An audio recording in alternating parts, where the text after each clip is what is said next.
안녕하세요. 사랑하는 성도님, 영혼의 샘물 은혜의 자리 오심을 축복합니다. 부활의 주님이 우리와 함께 하십니다.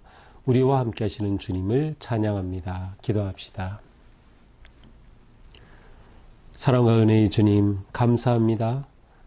오늘도 주님의 은혜로 복된 날을 허락하여 주시니 오늘 하루 주님의 사랑과 은혜의 빛 속에서 진리의 말씀 따라 거룩한 길 걷는 복된 삶 되게 하여 주시옵소서. 이 시간 주님의 말씀 읽을 때, 또 함께 나누며 묵상할 때 성령님 저희의 마음을 새롭게 하여 주시고 감동케 하여 주셔서 주시는 말씀 깨닫고 가슴에 새겨 오직 그 말씀대로 따라 살아가는 복된 하루가 되게 하여 주시옵소서.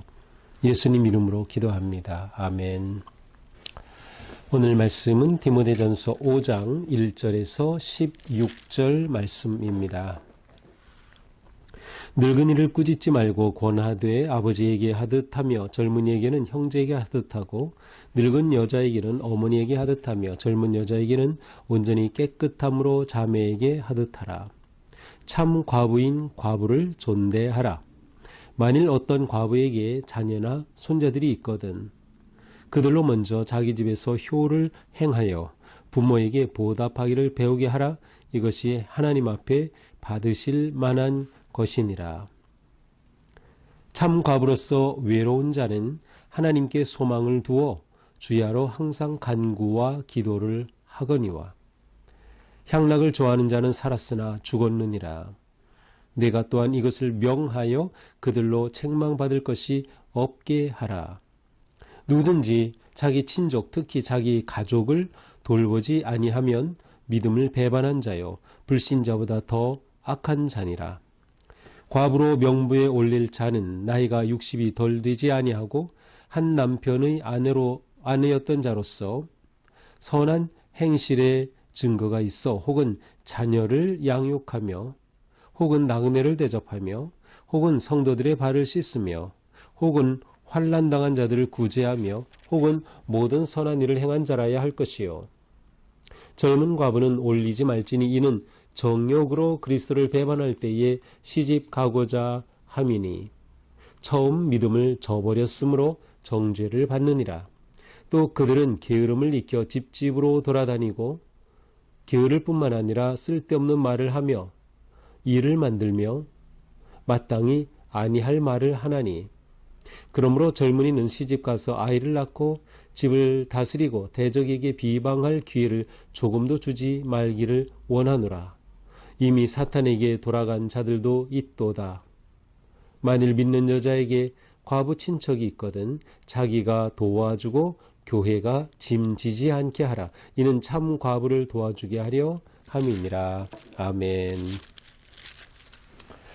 자, 오늘 말씀은 이제 디모데에게 교회 공동체 안에서 사람들을 어떻게 대해야 하는가라고 하는 부분을 이제 말씀합니다.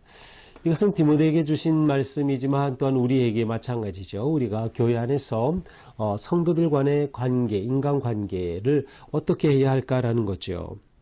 자, 1절 늙은이를 꾸짖지 말고 권하되 아버지에게 하듯 하며 나이가 많은 남자에 대해서는 꾸짖지 말라 해서 꾸짖는다는 것은 언어 폭력으로 상처를 입히는 것을 말합니다.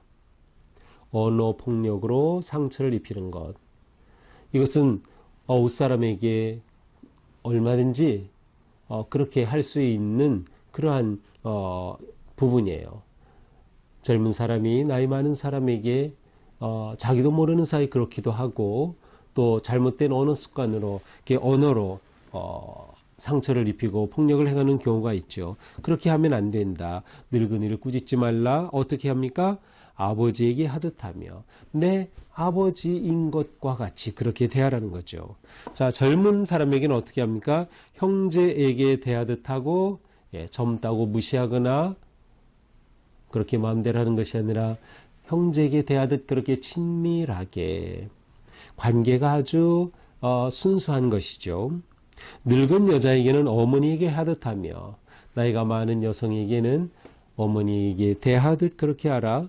젊은 여자에게는 온전히 깨끗함으로 자매에게 하듯 하라. 깨끗함으로는 순결한 마음으로 거짓된 마음을 품지 말고 진실하게 그렇게 대하라는 거예요. 자매에게 대하듯 하라. 자, 여기서 이 전체를 본다면 교회에서 우리 성도들을 서로 대할 때 우리가 어떤 마음으로 가져야 돼요? 가족에게 하듯 하는 것이에요. 가족을 대하듯이. 그러니까 우리는 그리스도 안에서 믿음의 한 가족이다라고 생각한다면, 그리고 우리가 정말 나의 가족같이 대한다면 한 사람 한 사람에 대해서 나이가 많든 적든 남자든 여자든 순수한 마음으로 진실한 마음으로 존경하고 존중하며 품격 있는 그러한 관계를 맺어야 한다라는 것을 보여주고 있습니다. 자, 3절에서는 과부에 관한 얘기가 나옵니다. 사실은 이제 3절부터 쭉 과부에 관한 내용인데요. 이것은 그 당시에 과부들이 굉장히 많았습니다. 전쟁으로 인해 과부들이 많이 생겼고요. 뿐만 아니라 어떤 경제적인 그러한 부분에 있어서 남편의 또한 질병으로 인해서 남편과 사별하게 되는 그러한 경우가 많이 있었던 것 같아요. 그래서 일단 일반적으로 사회 안에 과부들이 많이 있는 그러한 시대입니다. 자, 이런 상황에서 참 과부인 과부를 존대하라. 자, 과부는 남편이 세상을 떠난, 그래서 남편을 잃은 여인이죠. 여기서 이혼한 여인은 해당되지 않습니다.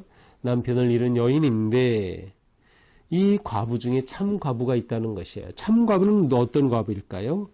여기서 참 과부는 그 사람이 마음이 아주 진실하고 정직하고 좋고 그러한 의미가 아니고요. 여기서 참 과부는 진짜 아무도 도와줄 사람이 없는 과부. 아무도 도와줄 사람이 없어요. 그 당시 과부는 경제적으로도 굉장히 취약한 계층이었는데 아무도 도와줄 사람이 없는 과부, 참 과부. 또한 자식이나 자녀가 없어서 어떤 도움을 받을 수 없는 과부입니다. 그러니까 어떤 도움도 받을 수 없고 또 그러할 사람이 가족 중에 없는 그러한 과부를 여기서 참 과부라고 말해요. 자, 참 과부인 과부를 존대하라. 이러한 과부들을 교회에서는 아주 존대하면서 그들을 잘 섬겨야 한다는 것이에요. 4절, 만일 어떤 과부에게 자녀나 손자가 있다고 하면 그 과부를 섬기는 것을 그들이 하게 하라는 것이에요. 그래서 먼저 자기 집에서 효를 행하여 효를 행하도록 가르쳐야 한다. 바로 그것입니다. 이것을 배우게 하라. 그렇습니다. 효를 가르쳐야 한다. 교회, 기독교 공동체는 효를 굉장히 중요하게 여깁니다.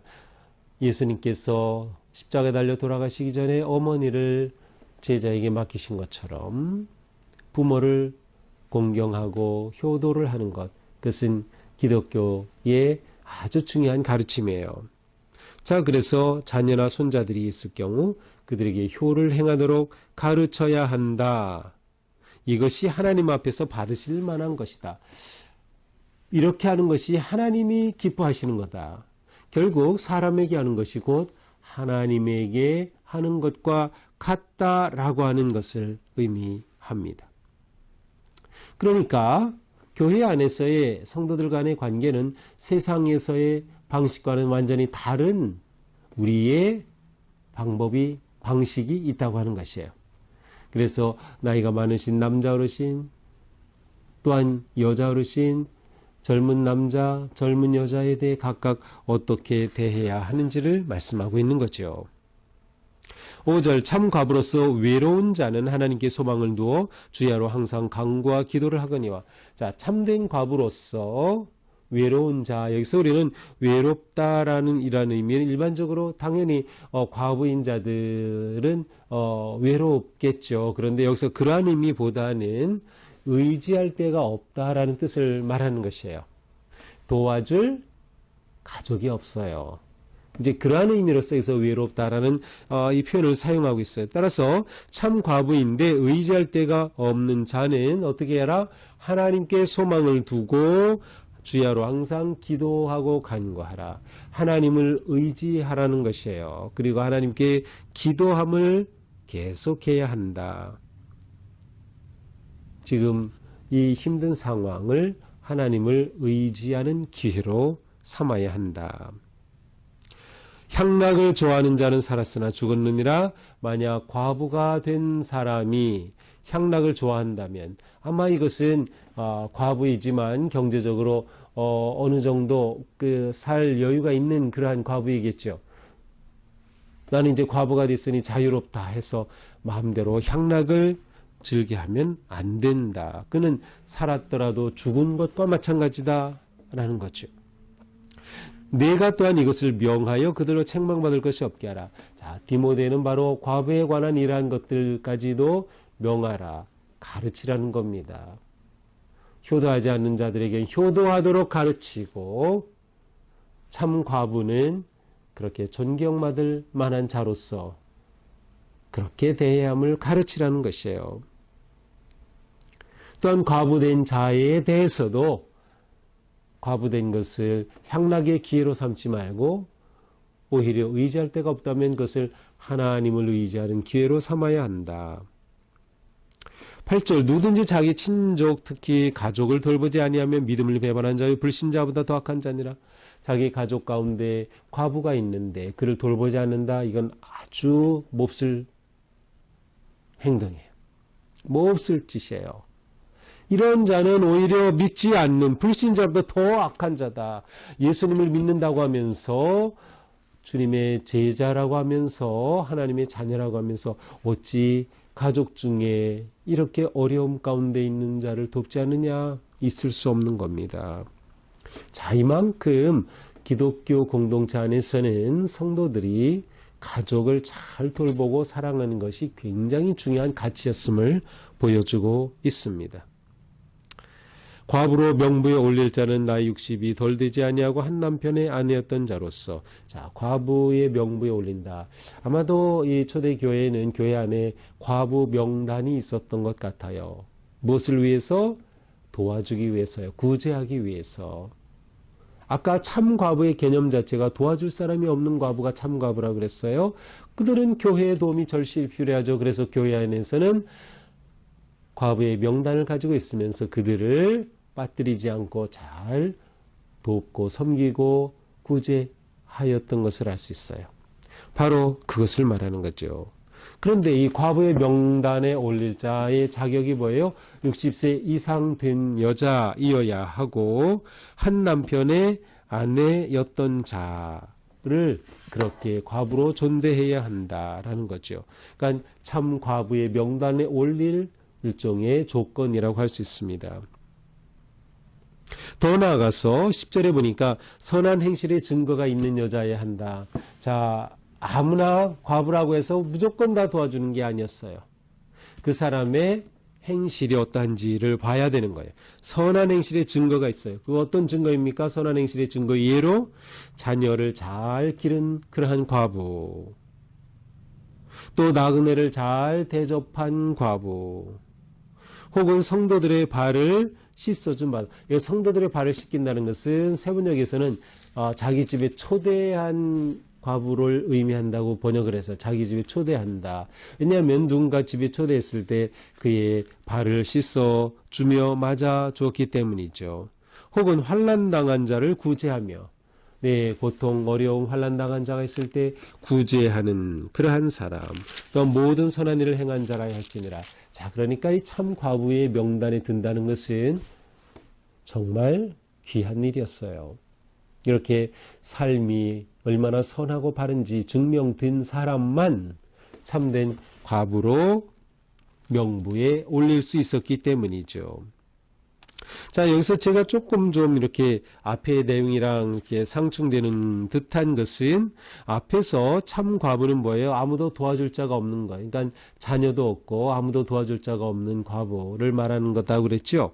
그런데 그러한 과부, 참 과부는 명부에 올리죠. 그런데 명부에 올릴 그러한 조건 중에 하나가 뭐예요? 자녀를 양육하며 자녀를 잘 길렀다. 그렇다고 하면 그 자녀를 잘 길렀으면 그 자녀가 당연히 과부인 어머니 혹은 할머니를 잘 섬기고 있지 않을까요? 그것은 모르겠어요.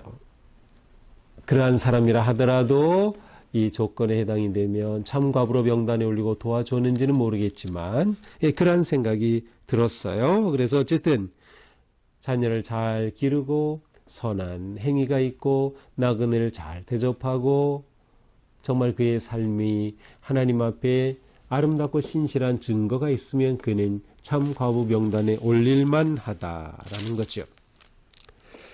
11절을 젊은 과부는 올리지 말라. 네, 참과부는 명단에 올리되 젊은 과부는 왜 올리지 맙니까? 이는 정욕으로 그리스도를 배반할 때 시집가고자 합니다.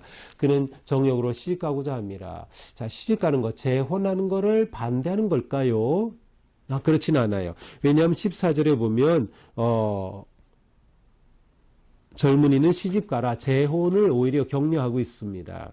따라서 젊은 과부는 올리지 말고 정욕으로 그리스도를 배반할 때 시집간다라는 이 의미는 그리스도를 배반하며 재혼하는 것을 말해요. 다시 말하면 자신의 신앙을 저버리며 재혼하는 거예요. 그러니까 재혼하는 조건으로 너 그리스도 예수님 믿지 마. 예를 들어 그렇지만 좋아요, 나 안 믿겠어요. 그리고 재혼한다. 바로 이러한 케이스죠. 그리스도를 배반함으로 재혼하는 경우 그러할 가능성이 있기 때문에 젊은 과부는 명단에 올리면 안 된다. 젊은 과부를 올렸다가 그가 믿음을 배반하고 재혼하게 되면 이거 어떻게 됩니까? 그런 정죄를 받게 되기 때문이죠. 또한 게으름, 이런 젊은 사람까지도 그대로 다 과부의 명단에 올린다면, 또한 도와줄 사람이 있는데도 과부의 명단에 올려서 그들을 구제해 준다면 어떻게 됩니까? 그들은 오히려 게을러진다는 거예요. 그래서 집집이 돌아다니면서 수다 떨기나 하고 남의 일에 참견이나 하고 해서는 안 될 일을 하게 될 수도 있다. 그러니 과부 명단에 올리는 사람 잘 검증해야 하고 젊은 사람은 60세 이상 되어야 하니까 젊은 사람은 올리면 안 된다라는 거죠. 자, 14절 아까 말씀드린 것처럼 젊은이는 시집가서 아이를 낳고 집을 다스리고 대적에게 비방할 기회를 조금 더 주지 말기를 원하노라. 젊은 과부에게는 시집가, 재혼하기를 오히려 격려하고 있습니다. 그러나 이미 사탄에게 돌아간 자들도 있느니라. 그러나 이미 사탄에게 빠져서 예수님을 믿는다고 했다가 잘못된 길로 간 사람들도 이미 있다. 아마 그들 가운데 이런 그 내용을 보면서 그런 사람 이렇게 생각할 수 있을 겁니다. 자, 16절 만일 믿는 여자에게 과부 친척이 있거든 자기가 도와주고 교회가 짐지지 않게 하라. 자, 믿는 가정에서 과부 어머니나 할머니가 있다면 그 가정에서 책임지고 도와줘야 한다는 겁니다. 교회가 짐지지 않게 하라. 왜 그렇습니까? 이는 참과부를 도와주게 하려 합니다. 정말 도움이 필요한 자를 도와줘야 하는데 그렇지 않은 사람이 명단에 올라서 그를 도와주게 되면 정말 도움이 필요한 사람은 도움을 받지 못하게 될 경우도 있다. 그러므로 그러한 과부의 어머니나 할머니가 있는 성도들의 가정에서는 그 과부인 부모를 잘 모시도록 해야 한다. 자기가 책임져야 한다. 라는 그런 말씀입니다. 자, 오늘 말씀은 이처럼 인간관계 속에서 어떻게 해야 할지 또 과부에 대해서 어떻게 대해야 할지를 보여줍니다. 전체적으로 교회가 어떤 교회가 되어야 하는가를 보여주고 있죠. 그렇습니다. 사랑과 돌봄의 공동체를 세워야 한다. 사랑과 돌봄의 공동체. 어떤 공동체입니까? 이런 공동체는 관계가 바르고 거룩한 공동체입니다. 성도 간의 관계가 아주 바르고 거룩해야 돼요. 어떻게 그렇게 됩니까? 사랑의 기초를 한 관계가 되어야 되는 거예요. 예수 그리스도의 사랑이 기초가 된 관계를 세우고 갈 때 이와 같은 바르고 거룩한 관계를 맺을 수 있습니다. 일대에 중요한 게 무엇이에요? 마음이에요. 또한 믿음이에요. 또한 언어도 중요해요. 인격적인 관계를 맺어야 하기 때문인 것이죠. 사랑과 섬김의 자세를 가지고 거룩한 관계를 세워가라. 노인이나 어린이나 젊은이나 할 것 없이 이러한 분명한 지침과 원리를 따라서 우리가 인간관계를 맺는다면 그 관계는 무엇보다 소중하고 친밀한 서로를 위해 기도하고 축복하고 세워주는 복된 관계가 될 것입니다. 교회는 예수 가족 공동체다. 그래서 우리는 가족이다라는 이 믿음과 이런 의식이 너무나도 중요합니다. 우리는 가족이다라는 것이죠. 더 나아가서 교회는 사회적 약자를 돌봐 주어야 한다라는 것을 봅니다. 이 당시 최고의 사회적 약자였던 과부들에 대해서 이렇게 자세하게 가르치는 이유가 바로 그것이에요. 교회는 약자들을, 소외된 자들을, 가난한 자들을 돌보아야 할 책임이 있다. 왜냐하면 우리는 하나님으로부터 그 사랑을 받았기 때문에, 우리를 사랑하신 하나님은 우리가 그렇게 이웃을 사랑해야 한다고 말씀하셨기 때문에 우리가 사랑하는 그 사랑의 대상 가운데 특별히 사회적 약자를 반드시 도와야 한다. 그리고 오늘 본문에서는 과부가 그 중에 한 부류로 설명이 되었습니다. 오늘 하루 지내면서 내가 도와줄 사람은 없을까를 생각해 보고 정말로 내가 손을 내밀어 돕고 베풀고 구제하는 그러한 거룩하고 아름다운 하루가 될 수 있기를 축복합니다. 기도합시다. 주님 감사합니다. 저희들의 삶이 서로 친밀하고 건강하고 바른 관계 가운데 살아갈 수 있도록 인도하여 주시옵소서. 사랑이 기초가 된 관계, 서로를 사랑하고 섬기고자 하는 마음으로 친밀해진 관계가 되게 하옵소서. 우리 교회 모든 성도들은 한 가족이므로 우리가 가족 같은 교회가 아니라 가족인 교회로서 그렇게 서로를 사랑하고 섬김에 힘쓰는 우리가 되게 하여 주시옵소서. 예수님 이름으로 기도합니다. 아멘. 네, 오늘도 주님의 은혜로 우리의 삶이 이처럼 선하고 아름다운 복된 하루가 되기를 축복합니다. 사랑합니다.